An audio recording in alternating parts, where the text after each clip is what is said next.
Hey everyone, Miss Sweet here. So we are just finishing up week 3. So I have everything graded that has been submitted at this point.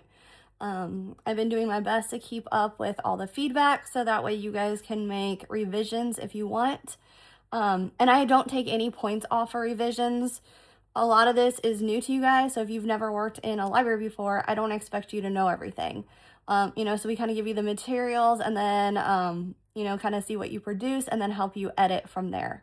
So that's my philosophy, kind of working with you as we, work through the materials, as we kind of revise and everything.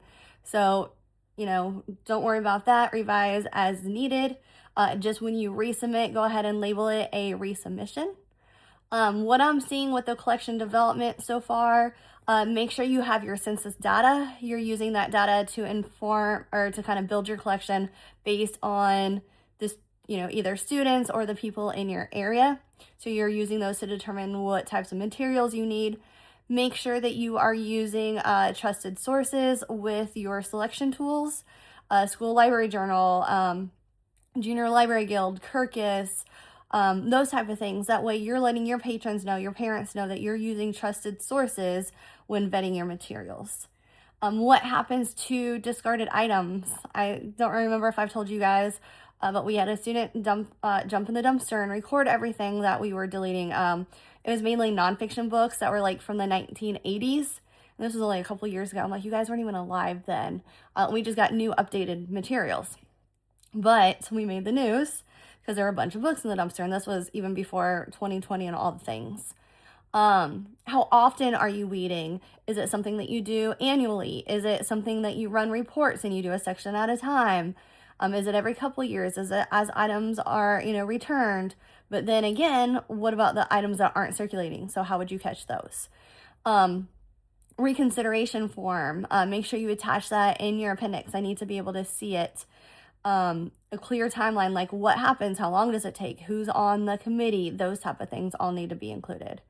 So just make sure you have those. Also, several of you guys do not have either a heading or a title page, so you guys should have that so it has your name on it. Luckily I have everything done, but if not, as I was heading up the road, I would have printed everything and made my notes and then typed it in when I got back to Wi-Fi.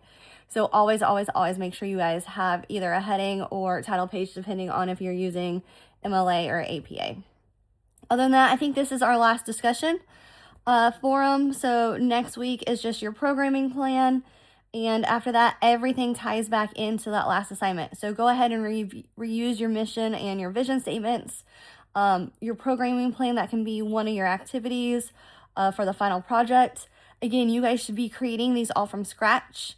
You can be using other ones as templates, or if you work in a school library and you actually created yours, that is your own work. But other than that, you should not be using ones that already exist. You should be creating your own.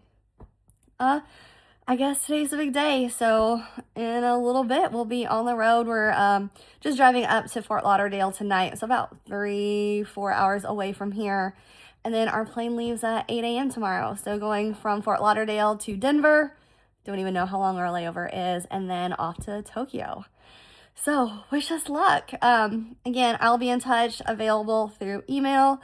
13-hour time difference, so I'll get back to you as soon as I can. Hopefully you guys have looked ahead, got any questions. When I went to Costa Rica, my phone did not work, so we'll see how this goes. But I wish you all the best. If you need anything, let me know, and if not, I'll be in touch soon. Bye, guys.